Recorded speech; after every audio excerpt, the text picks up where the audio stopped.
자, 오늘은 우리 감리교를 시작하신 요한 웨슬레 목사님 회심 279년을 기념하는 기념 주일입니다. 그래서 오늘은 여러분들과 함께 역사 공부부터 시작해 볼까 합니다. 18세기를 유럽을 주도했던 세력은 불란서와 영국이었습니다. 이때에 이 두 나라 불란서와 영국에서는 혁명이 일어납니다. 이 불란서의 혁명은 볼테르라고 하는 무신론자에 의해서 시작이 되고요. 영국의 혁명은 토마스 페인이라고 하는 역시 무신론자의 영향을 받은 사상가들에 의해서 지도를 받게 됩니다. 그런데 이 불란서 혁명은 피로 시작해서 피로 마치는 유혈혁명이었어요. 거기에 비해서 영국의 혁명은 명예로운 그리고 성공적인 시민혁명이었다고 후세에 역사학자들이 그렇게 이야기를 하고 있습니다. 똑같은 무신론자와 회의론자들에 의해서 지도되었는데 어떻게 불란서 혁명은 피로 시작해서 피로 마감하는 그런 실패한 혁명이었고 영국의 혁명은 어떻게 해서 성공한 혁명이 되었을까요? 자, 먼저 불란서를 보면 이 불란서의 혁명은 지금으로부터 한 240여 년 전에 극심한 부패와 경제난으로 인해서 많은 시민들과 그리고 농민들이 불안해했던 그런 시대였습니다. 그러면서도 해결의 길을 찾지 못했던 그 왕의 무능력이 그런 결과를 초래하게 됐습니다. 당시 불란서에는 왕을 제외한 세 계급이 있었어요. 첫째 계급은 10만 명 정도가 되는 캐톨릭 교회의 성직자들로 구성된 종교인 계급이었습니다. 이들은 가장 숫자는 적었는데 불란서의 땅을 5분의 1을 차지하고 있었고요. 거기에서 나오는 모든 수입은 세금도 없이 사제들의 호화스러운 생활에 쓰여지고 있었습니다. 두 번째 계급은 40만 명이 되는 귀족 계급입니다. 이 귀족 계급 역시 불란서 땅의 5분의 1을 차지하고 있었고 왕에게는 적은 세금을 바쳤지만 밑에 있는 농민들에게는 무거운 세금을 긁어 모았던 특권층의 계급이었습니다. 우리 표현대로 하면 대지주들이었고 양반들이었어요. 그런데 세 번째 계급은 전 인구의 96%를 달하는 2,500만 명을 헤아리는 농민, 노동자, 상인, 그리고 시민들로 구성된 소위 평민 계급이었습니다. 이들에게는 아무런 특권이 없었어요. 특권이 있었다 그러면 그들은 왕과 성직자들과 귀족들에게 많은 세금을 바쳐야만 했었습니다. 드디어는 극심한 경제난이 이 불란서에 밀어닥치자 당시에 젊었던 루이 16세는 이 경제난을 해결하기 위해서 그 당시 유명한 철학자요 정치가였던 드칼론이라고 하는 사람을 총리로 임명을 합니다. 이 드칼론은 어려운 불란서의 형편에서 새로운 해결을 찾기 위해서 과감한 개혁 정책을 펴게 됩니다. 그래서 세금원들의 부정과 부패를 시정하게 되고요. 재판의 비용을 대폭 줄이게 되고요. 불필요한 관리들을 해고시키고 그리고 성직자들과 귀족들도 농민들처럼 세금을 내게 했습니다. 그리고 모든 공업은 몇 사람들이 독점하는 것이 아니라 모든 사람들의 공동 소유 제도로 만들게 됩니다. 이렇게 함으로써 점차 나라의 빚을 갚아가기를 시작해요. 그러자 이 과감한 정책, 개혁 정책에 심한 반발을 일으켰던 사람들이 귀족들과 성직자들과 그리고 왕실에서 붙어서 먹고 있었던 사람들이었습니다. 이런 반발이 극심해지자 무기력했던 왕은 2년 만에 드칼론을 총리직에서 해고를 시킵니다. 결국 불란서 혁명은 바로 이 개혁이 실패가 되자 터지게 된 것입니다. 자, 그러면 불란서 혁명의 실패는 과연 누구의 책임이겠습니까? 물론 왕의 책임이고 귀족들의 책임이에요. 그런데 더 결정적인 원인은 그리스도의 사랑을 가르치고 그리스도의 사랑을 고백했던 당시 교회의 성직자들이 자신의 수입과 특권이 다소 침해받았다고 하는 그 이유로 민중과 대중이 살아갈 수 있는 가능성을 말살시켰던 성직자들과 교회의 책임이었습니다. 즉 불란서의 혁명은 기독교가 실패했기 때문에 이루어진 어쩔 수 없는 역사의 필연이었다고 하는 그런 교훈을 우리들에게 주고 있습니다. 성도 여러분, 교회가 실패하면 피비린내 나는 혁명은 불가피하다는 것입니다. 자, 그러면 영국은 어떻습니까? 영국도 역시 산업혁명이 일어났는데 이 산업혁명이 무신론자들에 의해서 시작이 되었지만 요한 웨슬레 목사님과 같은 그리고 감리교 운동이 그 혁명을 성질과 방향을 바꿈으로 인해서 성공을 하게 되었다고 역사학자들이 말하고 있습니다. 이 웨슬레 목사님과 감리교 운동이 아니었다면 유럽의 피해 혁명에서도 영국도 건짐을 받지 못했을 것이라고 합니다. 오늘 요한 웨슬레 목사님의 회신 279전을 만이하면서 오늘 본문에 나오는 사도 바울과 그리고 영국의 요한 웨슬레 목사님 이 두 사람 사이에 비춰진 그 신앙의 가능성 속에서 여러분과 저의 고민의 실마리를 한번 찾아보기를 원합니다. 여러분, 이 두 사람 사이에는 많은 공간과 차이점이 있습니다. 바울은 1세기에 살았던 사람이고 요한 웨슬레는 18세기의 사람으로 약 1700년 전의 첫연이라고 하는 시간의 거리가 있습니다. 바울은 유대인이었고 그리고 웨슬리는 영국 사람이었습니다. 그러나 이런 많은 차이점에도 불구하고 이 두 사람의 신앙의 체험에는 놀랄 만큼 큰 비슷한 점이 있다고 하는 겁니다. 가장 중요한 것은 두 사람은 모두 예수님을 직접 따랐던 제자들은 아니었습니다. 예수님을 눈으로 손으로 직접 접촉한 사람은 아니었지만 그러나 이들은 제자들 못지않게 예수 그리스도를 만났던 그런 경험이 있었던 사람들입니다. 더욱 놀라운 것은 바울과 웨슬리 사이에는 그리스도를 만난 과정까지도 상당히 비슷하다는 겁니다. 여기에 세 가지 비슷한 점을 우리들은 발견해 볼 수가 있습니다. 첫째로는 바울과 웨슬리는 그리스도를 만나기 전에 무서운 열심당원이었다고 하는 겁니다. 여러분, 바울의 본명이 사울 아닙니까? 오늘 본문에 보면 사울은 율법에 대해서 철저한 신앙을 가졌던 사람입니다. 율법 이외에 얘기가 되어지는 것은 모두가 다 하나님을 모독하는 것이라고 했어요. 그래서 다메섹으로 가던 그 여행의 목적도 예수님을 믿었던 사람들을 몽땅 잡아오기 위해서 바울은 그곳을 향하고 있었던 겁니다. 이 사울에게 율법을 지키는 것만이 하나님께 충성하는 최선의 길이었다고 이 사람은 그렇게 생각을 했어요. 사울은 열심 한 가지로 구원을 보상받으리라 이렇게 생각을 했던 겁니다. 여러분, 이것은요, 자기들이 특권과 재산의 침해가 오는 것을 두려워서 불란서 전체의 개혁을 거부하기에 열심이었던 그 당시의 성직자들의 열심과도 비슷합니다. 자기가 가진 것을 열심으로 보존하면 그것이 곧 구원인 줄로 알았기 때문입니다. 여기서 요한 웨슬레도 비슷한 이유의 열심을 이 사람도 가지고 있었습니다. 요한 웨슬레는 목사의 아들로 태어났어요. 아버지의 이름은 사무엘 웨슬리였습니다. 그렇기 때문에 요한 웨슬레는 신앙의 우월감이 있었습니다. 요한 웨슬레는 영국의 명문 옥스퍼드 대학에서 공부를 했습니다.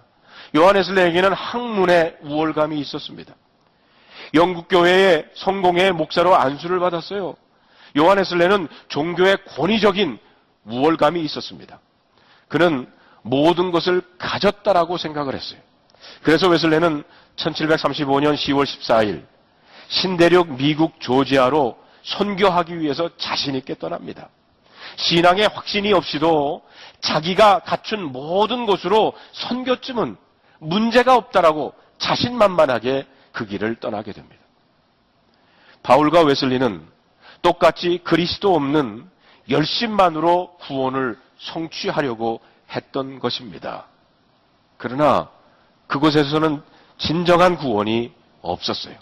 여러분, 예수 그리스도 없는 열심, 그것은 불란서를 위기로 몰았던 암과 같은 존재라는 겁니다.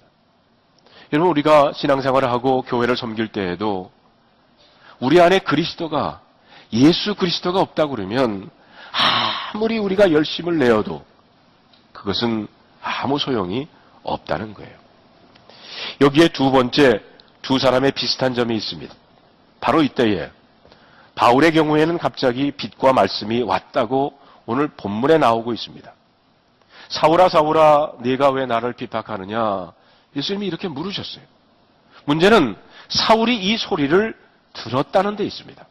그 순간까지는 하나님을 위해서 열심으로 그리스도인들을 박해하던 사울에게 진정한 하나님이 그의 마음속에는 없었습니다. 하나님 없는 열심만이 있었던 거예요. 바로 이 공백 속에 그리스도의 말씀이 들어온 겁니다. 사울이 들으려고 한 것이 아니라 들려졌다는 거예요. 이걸 통해서 예수 그리스도와의 만남이 이루어집니다. 엄밀히 말해서 그리스도에 의해서 만나진 바로 이것이 사도 바울에게는 회심의 순간이었다는 거예요. 그런데 여러분, 오늘 본문을 잘 보면 이 회심은 바울이 한 게 아니었습니다. 바울이 회심하고 싶다고 해서, 결단했다고 해서 회심이 이루어진 게 아니라 사도 바울의 회심은 그리스도께서 만나주시는 때에 일어났던 응답의 경험이었다는 거예요. 저쪽에서 그리스도께서 오셨고, 그리고 바울에게 물었습니다. 바울은 물었어요. 주님, 누구십니까? 물었더니 주님께서 말씀하시기를 나는 네가 핍박하는 예수다.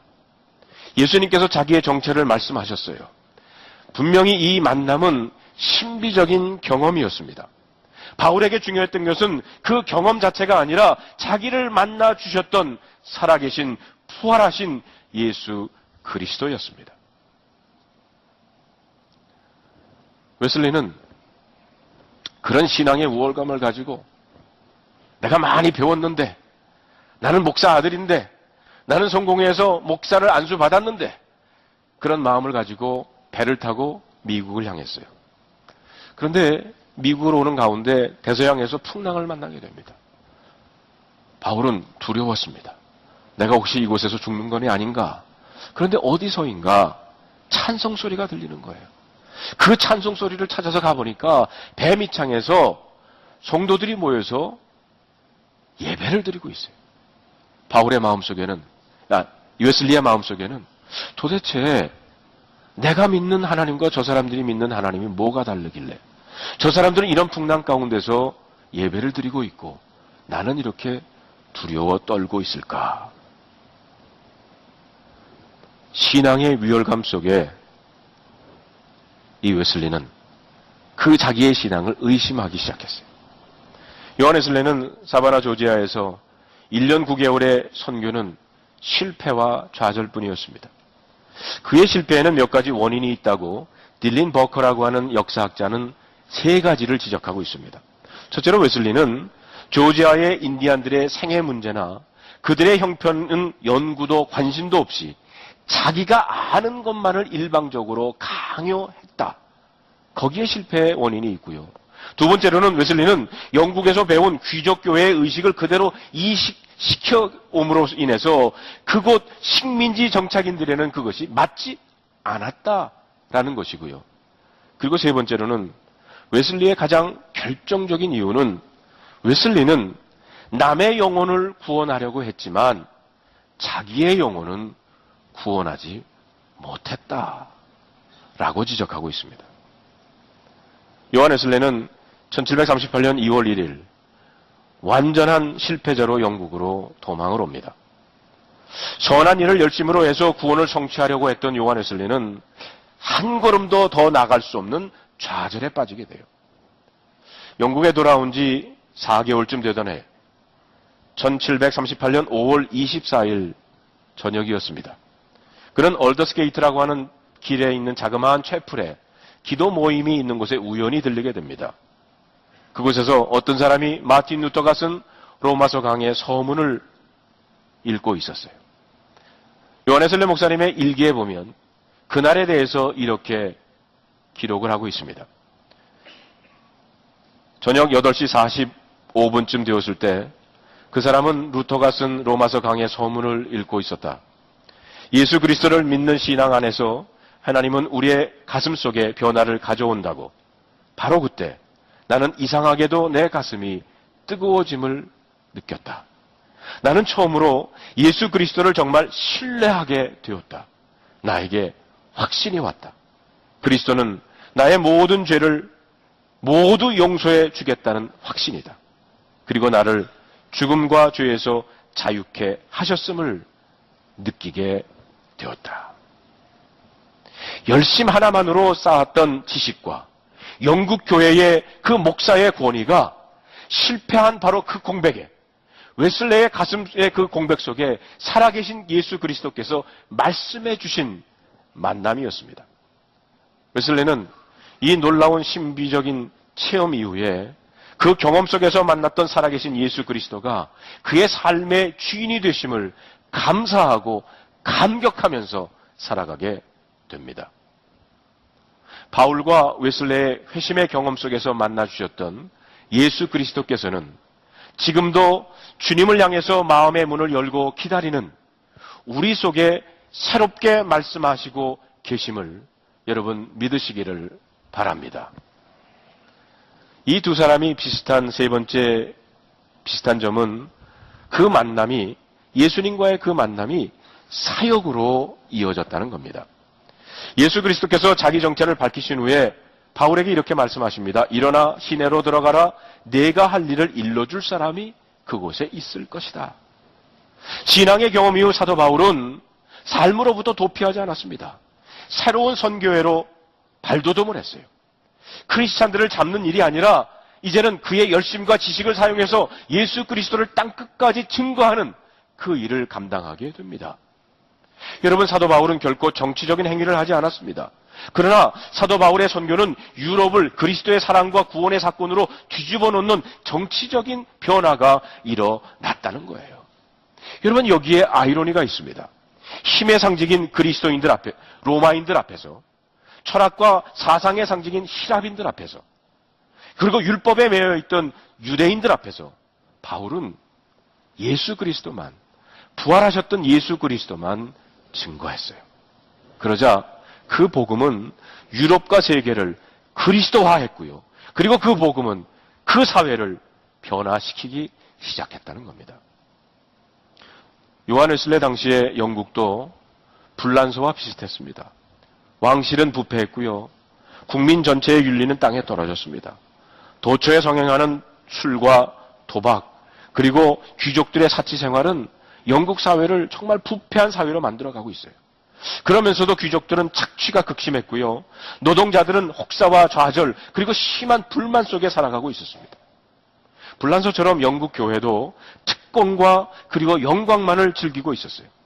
사실 영국에서도 유혈혁명이 불가피했습니다.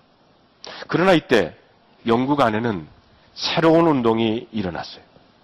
얼더스 게이트 경험 이후에 그리스도를 만난 이후 웨슬리는 길거리로, 노동자 속으로, 창고로, 광산으로, 농장으로 나아가서 기회가 주어지는 대로 예수 그리스도를 전했습니다. 그리고 수많은 사람들이 그리스도와의 만남을 경험하고 그리고 죄를 회복했어요. 그리고 그 결과 도박이 없어지고 술이 없어지고 착취가 사라지고 사회가 변화되기를 시작했습니다. 이것이 감리교 운동입니다. 웨슬리도 영국 정치에 개입했던 일이 한 번도 없습니다. 사회개혁을 외치고 나온 사회주의자도 아니었습니다. 오히려 웨슬리는 그리스도와의 만남의 뜨거운 감격 때문에 나아가서 수많은 사람들에게 예수 그리스도를 증거했을 뿐입니다. 그 결과 영국 사회가 변화되었다는 겁니다. 요한 웨슬리 목사님의 관심은 교회가 세상에 버려지고 소외된 사람들을 위해서 교회 문을 열고 복음을 증거하는 것이었습니다. 그런데 그 당시 영국 성공회가 웨슬리를 받아들이지를 않았어요. 그래서 그 강단에서 설교할 권리를 박탈을 당합니다. 웨슬리는 자기 교구에서 설교권이 박탈되자 세계는 나의 교구다. 내 교구에서 설교 못하면 나는 세계로 나가서 복음을 전하겠다. 해가지고는 시장 바닥에, 공장 바닥에, 그리고 어떤 때는요, 공동 묘지에 가가지고 하나님의 말씀을 전하게 됩니다. 이것이 감리교 운동의 시작이었어요. 어느 기독교 학자는 이렇게 기독교의 역사를 그리고 그 신학자들을 정리를 했어요. 여러분, 이 기독교 신앙을 잘 정리한 사람이 처음에 어거스틴이라고 하는 성자입니다. 근데 이 어거스틴은 하나님의 절대적인 은총을 주장했던 사람이에요. 왜냐하면 어거스틴이 여러분 아시다시피 젊은 시절에는요, 아주 방탕한 생활을 했어요. 그래가지고 길 가다가 이곳저곳에서 아버지하고 나오는 사생아들이 많았다고 그래요. 그렇기 때문에 이 어거스틴이 변화되는 회심하는 체험을 하고는 정말 절대적인 하나님의 은총이 아니었다면 나는 새 사람이 될 수 없었습니다. 이렇게 고백을 합니다. 마틴 루터는 캐톨릭과 싸워가지고 개신교를 시작한 사람 아닙니까? 그래서 오직 믿음, 오직 은혜, 그 신학을 성립을 하게 됩니다. 마틴 루터 이후에 조금 있다가 존 칼빈이 나옵니다. 장로교를 시작한 이 존 칼빈은 정말 하나님의 절대적인 선택. 그 당시에는 정말 마틴 루터가 개신교를 시작한 지 얼마 안 되었기 때문에 그 기독교 교회의 교리를 바로 잡아야 됐어요. 그래서 존 칼빈은 교리를 바로 잡아 나가게 됩니다. 그래서요, 장로교인들이 즐겨 부르는 찬송이 환난과 핍박 중에도 성도는 신앙 지켰네. 이게 장로교인들이 즐겨 부르는 찬송이에요. 그리고 요한 웨슬레는 존 칼빈 이후에 200년 후의 사람입니다. 그때는 기독교 신앙의 핵심을 사랑의 실천으로 요한 웨슬레는 잡았던 거예요. 세상에 고통받고 버림받은 사람들을 어떻게 하면 그리스도의 사랑으로 끌어안을 수 있을까? 여기에 관심을 가졌던 겁니다. 그래서 감리교인들이 좋아하는 찬송가는 만입이 내게 있어도 그 입 다 가지고 내 구주 주신 은총을 늘 찬송하리라. 예? 감리교인들에는 무슨 신앙을 목숨 걸고 지키겠네 이런 건 없어요.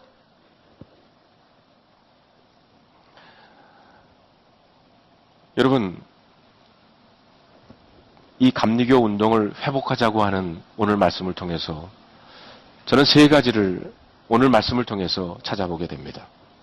하나는 요한 웨슬레 목사님이 경험했던 것처럼 하나님의 말씀과 하나님의 사랑을 이 체험적인 신앙을 통해서 다시 한번 확신하게 된다는 거예요. 대부분의 감리교인들은 아시겠지만 여러분, 요한 웨슬레 목사님은 우리의 신앙을 네 가지에 늘 점검해 봐야 된다고 그러셨어요. 그 네 가지가 뭐냐면 첫째로는 성경, 둘째로는 이성, 셋째로는 전통, 그리고 네 번째가 experience, 체험입니다. 그런데 제가 이번 설교를 준비하면서 다시 한번 요한 웨슬레 목사님에 대한 책을 읽는 가운데 발견한 것은요, 요한 웨슬레 목사님이 원래 성공회 목사님 아닙니까? 88세에 돌아가실 때까지도 성공회 목사님으로 돌아가셨어요. 그랬는데 그 성공회가 가리키는 세 가지 신앙의 원리가 있어요. 성공회가 가리키는 세 가지 신앙의 원리를 세 발 달린 의자라고 그러는데요. 그 세 발 달린 그 발이 뭐냐면 첫째로 성경, 둘째가 이성, 그리고 셋째가 전통이에요. 여기에다가 요한 웨슬레 목사님이 뭐를 첨가하신 겁니까? 체험, 경험입니다. 요한 웨슬레 목사님께는 얼더스게이트의 그 회심의 체험이 너무나도 소중했던 거예요. 그러면서 하시는 말씀이 우리가 많은 지식을 가지고 있고 많은 성경에 대한 말씀도 알지만 그러나 그것이 내가 체험이 없는 신앙이라고 그러면 그것이 나의 것이 되지 못한다는 것입니다. 두 번째로는 이 감리교 운동을 요한 웨슬레 목사님은 속회라고 하는 소그룹 운동을 통해서 이어가게 하셨습니다. 속회를 통해서 작은 성도들이 모여가지고 그곳에서 제자의 삶을 배우게 됐고 결국에는 성화가 되어가는 그런 운동이 소그룹을 통해서 이루어지게 되었다는 겁니다. 그리고 세 번째로 감리교 운동은 어떤 성직자들의만의 운동이 아니라 평신도 운동이었어요. 요한 웨슬레 목사님은 그 속회 소그룹을 평신도들로 하여금 그것을 이끌어가게 하셨던 겁니다. 그렇기 때문에 저는 감리교 목사로서 그리고 감리교회로서 저는 이 세 가지를 아주 중요하게 생각합니다. 하나님의 그 사랑을 내가 머리로만 아는 것이 아니라 하나님의 말씀을 내가 머리로 지식으로만 아는 것이 아니라 그것을 내가 체험하게 될 때 그것이 진정으로 나의 것이 되는 겁니다. 그렇기 때문에 제가 영성훈련 하십시다. 영성훈련 가십시다. 이렇게 강조하는 것이 바로 그 이유 때문입니다. 우리 교회에서도 목장을 하고 있습니다. 바로 속회예요. 소그룹 운동입니다. 이 목장을 통해서 우리들이 성화되는 그 제자의 삶을 배우게 되는 거예요. 우리 교회에서 평신도 사역을 권장을 하고 정말 여러분들이 그리스도의 도구, 사랑의 도구가 되어서 이 사역을 잘 감당해 주십시오. 이렇게 권면을 합니다.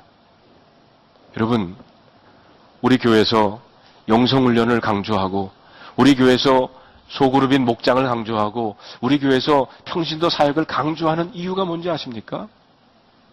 우리는 요한웨슬레의 후예들이기 때문이에요. 우리들은 진정한 웨슬레 목사님이 시작하셨던 그 감리교 운동을 회복하는 교회가 되어야 될 줄로 믿습니다.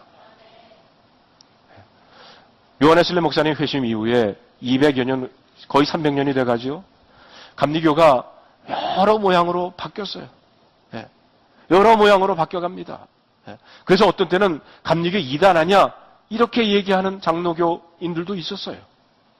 그러나 진정으로 우리가 요한웨슬레 목사님이 회심을 통해서 일으켰던 그 감리교 운동을 회복해서 우리의 교회의 부흥만이 아니라 이 사회를 변화시키는 그런 하나님의 공동체가 교회가 되기를 주님의 이름으로 축원합니다.